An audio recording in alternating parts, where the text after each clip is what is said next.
नमस्कार मित्रों। क्या मैथिली ठाकुर मिथिला की बेटी नहीं है?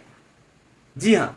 दरअसल आज मैं ऐसा इसलिए कह रहा हूँ क्योंकि जब से ये चर्चा चली है कि बीजेपी मैथिली ठाकुर को मधुबनी लोकसभा में किसी भी विधानसभा क्षेत्र से टिकट देने वाली है, तब से देख रहा हूँ कि उनके खिलाफ काफ़ी लोग विरोध में उतर आए हैं कि वो तो अभी बच्ची है, अभी क्या चुनाव लड़ेगी, अभी उसकी उम्र क्या है, अभी उसकी राजनीतिक समझ क्या है, वो क्या करेगी।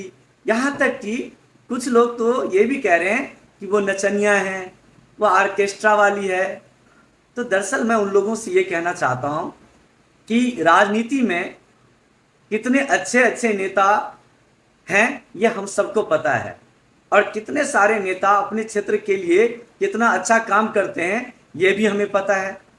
और अगर वे सब अच्छा काम कर रहे होते तो आज बिहार की और मिथिला की ये हालत नहीं हुई होती।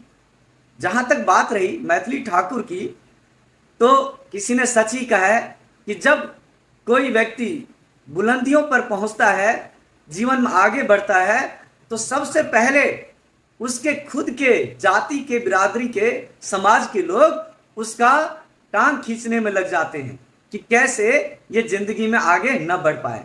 बिल्कुल ऐसा ही होता दिख रहा है मैथिली ठाकुर के साथ। हाँ, कुछ लोग ये कह रहे हैं कि मैथिली ठाकुर प्रवासी हैं। जो लोग ये कह रहे हैं कि मैथिली ठाकुर प्रवासी है, मैं उन लोगों से कहना चाहता हूं कि पहली बात तो बिहार की जो 90% जो पॉपुलेशन है वो प्रवासी है, जो बाहर रहती है। क्योंकि बिहार में पलायन रुक नहीं रहा, क्योंकि बिहार में अब तक ऐसी सरकारें नहीं बनी जो कि वहां के लोगों को रोजगार दे सके, और इसके कारण लगभग हर घर से एक दो तीन चार लोग, बल्कि कई तो ऐसे भी हैं पूरा का पूरा परिवार दूसरे राज्यों में, देश में, विदेश में, अन्य जगहों पर नौकरी करता है, बिजनेस करता है। तो क्या वो मैथिल नहीं है? क्या वे बिहार के नहीं हैं? क्या वो मिथिला के नहीं हैं? और मैं आपको गारंटी देता हूं कि आज भी बिहार की जो इकोनॉमी है उसमें सबसे अधिक बड़ा रोल कोई अगर प्ले करता है तो वो है वहाँ का प्रवासी। क्योंकि अगर प्रवासी वहाँ की इकोनॉमी में कंट्रीब्यूट ना करे तो बिहार की इकोनॉमी चल नहीं सकती। पहली बात तो ये कि जो भी लोग बिहार में रह रहे हैं या मिथिला में रह रहे हैं, उनको ये सोचना चाहिए कि हम अपने भाई और बहन के लिए ऐसी भाषा का प्रयोग ना करें, प्रवासी जैसे शब्दों का प्रयोग ना करें। दूसरी बात, ये कह रहे हैं कुछ लोग कि वो बहुत कम उम्र की है, अभी उसको यहाँ की राजनीति की समझ नहीं है। तो आप देख सकते हैं कि सभी पार्टियों में ऐसा पहले भी होता आया है कि जो ऐसा व्यक्ति जिसने अपने किसी क्षेत्र विशेष में अच्छा नाम कमाया हो, बहुत बड़ी उपलब्धि हासिल की हो, तो उसको उसका इनाम मिला है। और अलग अलग पार्टियों ने समय समय पर अलग अलग क्षेत्रों के महान लोगों को या जिन्होंने बड़े अच्छे काम किए हैं अपने क्षेत्र में, उनको टिकट दिया है। तो इसमें बुराई क्या है? हमें गर्व होना चाहिए कि महज 25 वर्ष की आयु में एक मिथिला की बेटी को देश की सबसे बड़ी party Bharatiya Janata party ticket देने पर विचार कर रही है। ये तो गर्व का विषय होना चाहिए, लेकिन हम सब ने इसको शर्मिंदगी का विषय बना लिया। कुछ लोग कह रहे हैं कि वो तो नाचने वाली है, आर्केस्ट्रा करने वाली है।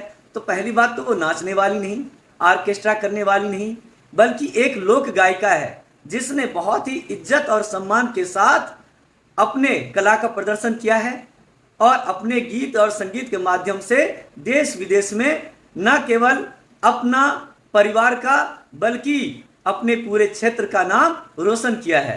आज अंतर्राष्ट्रीय स्तर पर मैथिली ठाकुर की एक पहचान बनी हुई है।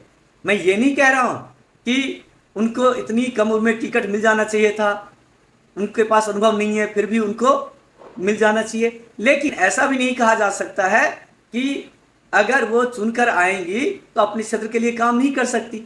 आप अपने वर्तमान विधायकों को ही देख लीजिए, आप उनसे कितनी बार मिले हैं, उन्होंने आपकी समस्याएं कितनी बार दूर की है।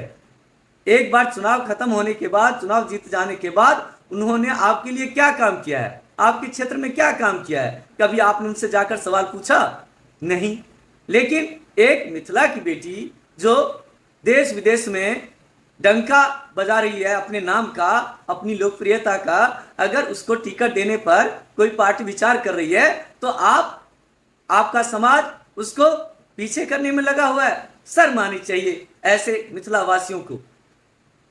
अगर मैथिली ठाकुर को टिकट मिलता है, वह चुनकर आती है और अगर समाज के लिए अच्छा काम करती है तो अच्छी बात है। अगर वो अच्छा काम ना करे तो 5 साल बाद फिर हमारे पास ये मौका है, हम उनको छोड़ सकते हैं, हम उनको उनकी सीट से बेदखल कर सकते हैं। लोकतंत्र में जनता की बड़ी ताकत है, लेकिन उसको अपमानित करना, अलग अलग तरह से उसके खिलाफ बयानबाजी करना, ये बहुत ही दुखद है।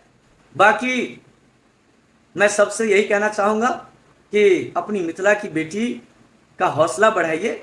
अगर उनको टिकट मिलता है तो उनको मौका मिलता है, अरे कितनी बड़ी बात है, लोगों की पूरी जिंदगी निकल जाती है एक विधायकी की टिकट हासिल करने में, और एक लड़की महज 25 साल की उम्र में अपनी कला के दम पर इतनी लोकप्रियता हासिल करती है कि बीजेपी जैसी राष्ट्रीय पार्टी भी उसको टिकट देने के लिए आगे आती है। ये गर्व का विषय होना चाहिए हम लोगों के लिए। इसमें कोई अपमान की बात नहीं है, तकलीफ की बात नहीं है। हम सबको, सर्व समाज को मैथिली ठाकुर का सम्मान करना चाहिए। और अगर वो चुनाव लड़ती हैं, देखिए 5 साल में क्या करती हैं, अच्छा या बुरा तो चुनाव जीतने के बाद उनके कार्य प्रणाली से देखा जाएगा।